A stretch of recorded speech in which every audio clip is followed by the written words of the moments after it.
안녕하십니까. 신의 한수의 신혜식입니다. 말을 할 수 없는 정부, 말을 못하게 만드는 정부, 말하면 난리치는 정부, 한마디로 문재인 정권을 얘기하는데요. 표현의 자유가 심대하게 억압을 받고 있습니다. 대한민국 국민들 할 말 하고 살아야 되는데 야당은 말하면 막말이고요. 또 국민들이 SNS, 유튜브를 통해서 말하면요, 이건 가짜뉴스고 정말 어처구니가 없는 정부입니다. 이와 관련해서 이현 변호사님 모셨습니다. 안녕하십니까? 안녕하세요. 저희는 가짜뉴스, 야당은 막말. 예. 예. 이런 식으로 표명하고 맞습니다. 있습니다. 이 막말 예. 프레임은 이 정권이 하는 거나 다름없습니다. 예. 예, 그 지금 지난 3월이었죠. 나경원 그 원내대표가 네. 얘기했던 문재인 대통령한테 대한 김정은 수석대면이라는 말을 이제 예. 듣지 않게 해달라. 라고 하는 그 낯뜨거운 말을 듣지 않게 해달라. 예. 라는 말에서 보면 그때 이제 이게 막말이다라고 해가지고 참 이상하게 대응을 했어요. 그죠? 예.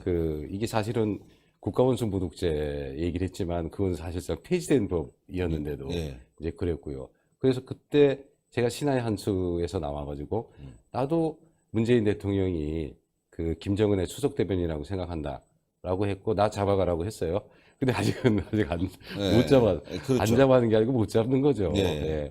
예. 지금 괜히 그런 어떤 막말 프레임에 빠져서 우리가 쪼를 이유가 없다라고 이제 저는 생각합니다. 예. 기본적으로 말이죠. 이제 작년에 대법원에서 얘기했던 게 이제 이정희 이제 국회의원한테 대해서 종북주사, 예, 종북주사라고 얘기했던 그런 부분은 명예훼손에 해당되지 않는다. 왜냐하면 그런 이제 공인에 대한 어떤 이제 정치적 이념에 대한 의혹 제기, 이거는 널리 허용된다라고 네. 하는 그런 관점이에요. 네. 그런 점에서 사실은 이제 국가원수, 대통령에 대한 합리적인 의혹 제기야말로 그 민주정치의 바로 전형입니다. 네. 그잖아요. 그런 부분에 대해서 지금 이제 뭐 막말이라고 하고 하는 그런 부분들, 이거는 좀 아닌 거죠. 뭐 최근에 보면 여러 일들이 있었잖아요. 뭐 세월호 관련된 걸로 해서 가짜뉴스 엄청 많았습니다. 그런 부분들도 뉴스. 있었고요. 그 다음에 뭐 골든타임 얘기했다고, 얘기했다고, 뭐 천리업 얘기했다고 그랬고, 그 다음에 또 말하는 게 사실은 때와 장소와 상대방이 있는 거잖아요. 그래서 뭐 지금 이제 황교안 대표가 얘기했던 이제 외국인 근로자에 대한 얘기나 아니면 자기 아들에 대한 어떤 청년들의 스펙 문제, 이런 부분 대상이 또 있으니까 다르게 봐야 되는데, 이거를 지금 지상파 방송에서 주요한 뉴스로 해서 공격을 해요. 이게 무슨, 그러니까요. 뭐 전혀 문제 없는 발언이 아니다라고 할 수는 없지만, 그렇다고 해서 방송에서 나서가서 이 부분이 아주 엄청난 문제가 있는 것처럼 얘기하는 거, 이건 아니죠. 이전 정부에서 말이죠. 지금 이제 예를 들어서 이제 문재인 유력 후보에 대해서 뭐라고 얘기했다고 해서 보도한 거 본 적 있어요? 없죠. 그러니까 말입니다. 이거는 아니라고 생각하고요. 그 다음에 가만히 생각해 보면 이 정부가 했던 것들 있잖아요. 이 정부 사람들이 한 것들을 생각해 보면 말이죠. 박근혜 대통령한테 관련해서 했던 인신 모욕적인 말들 엄청 많았죠. 귀태도 기억하시죠? 있었고 말이죠. 그리고 이제 뭐 언론을 통해서 각종 유언비어를 사실과 다른 가짜 뉴스를 만들었잖아요. 그죠? 확인되지 않은 것들. 그리고 그것들이 SNS나 아니면 집회 과정에서 정말 엄청난 말로 나오게끔 사실상 전 유대했다고 봅니다. 그리고 지금 이명박 대통령 때 생각해 보면 저 같은 경우에 그때 이제 국회 미디어위원회에 있을 때 사이버 모욕죄라고 하는 것들에 대한 신설 얘기가 있었어요. 사이버 모욕죄 기억하시죠? 기억합니다. 왜 최진실이 자살하게 했던 그런 악성 댓글에 대해서 이제 요건 좀 제재를 해야 되겠다라고 해서 신설하자고 했는데 그쪽에서는 굉장히 반대했어요. 그 이유가 뭐냐면 지박이라는 말을 못하는 거 아니냐라고 하는 그런 얘기를 했는데, 사실은 표현의 자유 부분과 관련해서 그런 이제 대통령과 같은 건 공인에 대한 여러 가지 이제 의견 표명이나 이런 것들은 허용이 되는 건 맞아요. 그죠? 그래서 그 부분에서는 지박이라는 말이 허용될 수는 있는 거예요. 다만 거짓말을 하거나 심한 욕설을 하거나 이런 건 안 되는 거죠. 그렇죠. 근데 그 당시에 대통령에 대한 모욕적인 발언들, 예. 연예인이 티셔츠 입고 나와갖고 예. 말이죠. 그대로 노출시켜버려서 논란이 됐지만 그 연예인 그 뒤로도 잘 나갔습니다. 예, 출연 제재 받은 적이 없거든요. 예. 근데 이 정권은 다른 것 같아요. 아예 원천을 차단시켜버리고 있어요. 예. 독재 정권입니다. 맞습니다. 그 이전에 그 참여정부 시대 때를 이제 다시 돌이켜서 생각해 보면 지금 상황들이 어느 정도 이해될 수 있는 측면들이 있어요. 무슨 얘기냐면 참여정부 시절에 그때 이제 한 거 보면 신문법이라는 걸 만들었어요. 예. 그래서 신문이 방송을 못하게 하는 거가 있었고요. 또 하나가 신문을 독점 사업자처럼 취급을 해서 조중동 같은 그런 메이저 언론에 대해서 제재를 해요. 예. 그런 법을 만들었어요. 그리고 나서 또 한 거 보면 취재실 통폐합 혹시 기억나세요? 예, 알죠. 그래서 사실 이제 신문법이나 취재실 통폐합에 헌법소원이 있었고요. 제가 그때 이제 대리인으로 참여를 했는데 그때 기억을 해보면 이 정권은 그거 같아요. 마치 그 DNA 같은 것 같아요. 자기한테 비판적인 그런 언론에 대해서도 아주 무자비하게 그런 제재를 하는 거죠. 이제 최근에 보면은 이제 저를 해임시켰던 장본인 법무장관 계시잖아요.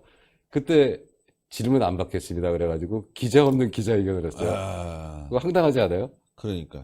그 다음에 어디죠? 중앙일보로 기억을 하는데 왜 김정숙 여사의 버킷리스트라고 해서 그 좀 왜 외국 나가냐? 그 일정이 좀 이상하다라고 하는 거에 대한 문제 제기를 했더니 뭐라 그랬어요? 청와대에서 엄중하게 그 정정하라고 요구를 했어요.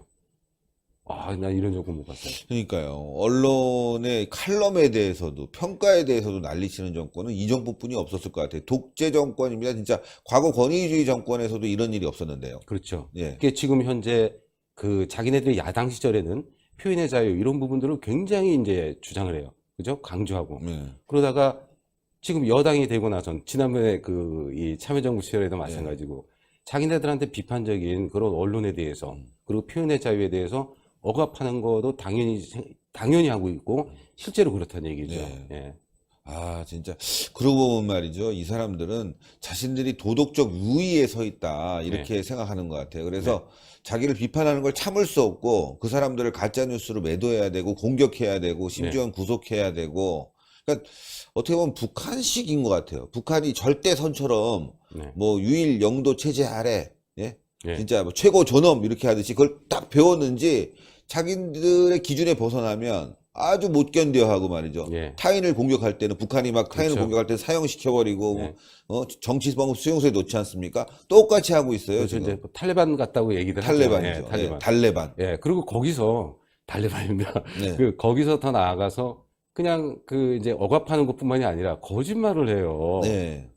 이건 좀 곤란하지 않습니까? 이번에 진짜 심각했죠. 이번에 북한 어선 관련해서. 그러니까요. 삼척항 관련해서 지금 보면 처음부터 보고를 받았다는 거 아닙니까? 근데 국방부에서 마치 그냥 배가 표류가 돼가지고 그냥 흘러 들어온 것처럼 그것도 삼척항 인근에서 발견대처럼 얘기했지만 실제로는 며칠 동안 딱 대기하고 있다가 거기서 지금 그 삼척항으로 들어와서 30분 동안 휘휘 돌려봤다는 얘기고요. 그 중에 또 2명은 돌아갔다는 거 아니에요. 그런 과정들이 실제로 하게 다르게 매우 축소했고 은폐했고 뭔가 좀 있는 문제점이 없는 것처럼 더 나아가서는 마치 지금 남북 관계에 나쁜 영향을 미칠지 모르니까 이거를 그냥 그렇게 아닌 것처럼 마사지하는 그런 식의 것들이 지금 이제 국방부가 한 거에 지금 청와대가 관련된다라고 하는 그런 여러 가지 정황이 나오고 있잖아요. 거짓말을 하면 되겠어요? 그러니까요. 큰일 났습니다. 거짓말을 하는 것이 다른 것도 아니고 국방과 관련된 우리 안보와 관련된 걸 거짓말했다는 건 이해할 수 없고요. 이거야말로 처벌 대상이다. 그래서 어제 자유한국당 집회에서는 이거는 군형법으로 처벌 가능하다 이런 얘기까지 나오고 그렇습니다. 있습니다. 지금 이제 사실은 군형법 이제 제가 군법무관 이제 해봐서 여러 가지 이제 이 군 관련된 부분들에 이제 적용되는 게 어려운 부분도 없지 않아요. 근데 충분히 검토 가능한 것들이라고 생각합니다. 직무유기도 그렇고요. 그 다음에 현재 지금 이적재 부분에 관한 논의들이 나오고 있고, 그 다음에 이제 허위보고와 관련된 부분에 지금 청와대가 개입된지 여부를 이거는 조사돼야 된다 이렇게 생각합니다. 네, 맞습니다. 철저하게 조사해야 되고 말이죠. 예. 또 국민에게 진상을 알려야지만이 됩니다. 그리고 관련자 처벌 꼭 예. 필요할 것 같아요. 이번에 뭐 맞습니다. 대통령까지도 처벌할 수 있다 이런 얘기가 나오고 있어요. 조사는 그러니까 처벌이야 뭐 이제 예. 그 기본적 헌법에 나와 있는 거니까 조사는 해야죠. 네. 그렇죠? 처벌 조사는 같은 경우는 가능하다. 그렇죠. 그러니까 이제 불소추 특권을 갖고 있기 때문에 그건 안 되겠지만 이전에 박근혜 대통령에 대해서 이제 특검이 조사를 했잖아요. 근데 이 사안은 사실 네. 군 안보, 대한민국 안보와 관련된 사안이기 그게 사실은 때문에 그렇죠. 거기에 내란 이제 외환, 이거 일단 조사를 해야죠. 그래서 예, 조사해서. 조사를 하고 지금 말씀하신 대로 내란 외환에 해당되는지가 가능성이 있는 부분이 있죠. 이적죄 부분이 예. 있으니까. 그래서 그게 만약에 해당되면 이거는 처벌해야지 도리가 없는 거죠. 탄핵인가요? 이거는 아닙니다. 형법상으로 처벌하는 거고요. 네. 예, 내란 외환은 어떻게 됩니까? 내란 외환이 형법상으로 처벌 가능한 거예요. 그러니까 현행 대통령이라도. 그렇습니다. 오, 예. 이거 심각한데 이번 맞습니다. 삼척 북한 어선 문제는 엄청나게 심각한 문제네요. 엄청나게 심각한 문제입니다. 지금 네. 현재 지금 박근혜 대통령의 그 세월호 그 사고 당시에 행적을 놓고서 그렇게들 말들이 많았고 아직도 얘기를 네. 하고 있잖아요. 그것처럼 지금 삼척항 지금 이제 노크 기순이라고 하죠. 네. 노크 기순권에 관한 이 정부의 그 여러 가지 은폐한 부분들 이 부분에 대해서는 철저하게 조사가 되고 이 국민들의 의문이 해소가 돼야 되는 그런 사안입니다. 예, 오늘도 아주 핵심 포인트 너무너무 감사드립니다. 감사합니다. 예, 감사합니다. 예, 내란 외환, 내란죄, 외환죄, 예, 처벌 가능하다. 철저하게 조사해서 이번 진실을 밝혀야 되겠습니다. 자신들은 선이다. 그러면서 언론을 계속 탄압하고 있지만 진실은 늘 밝혀지게 돼 있습니다. 여러분들 신의 한 수 구독 부탁드리겠고요. 추천 버튼, 댓글로 많은 성원 부탁드리겠습니다. 대단히 감사합니다. 예, 감사합니다. 감사합니다.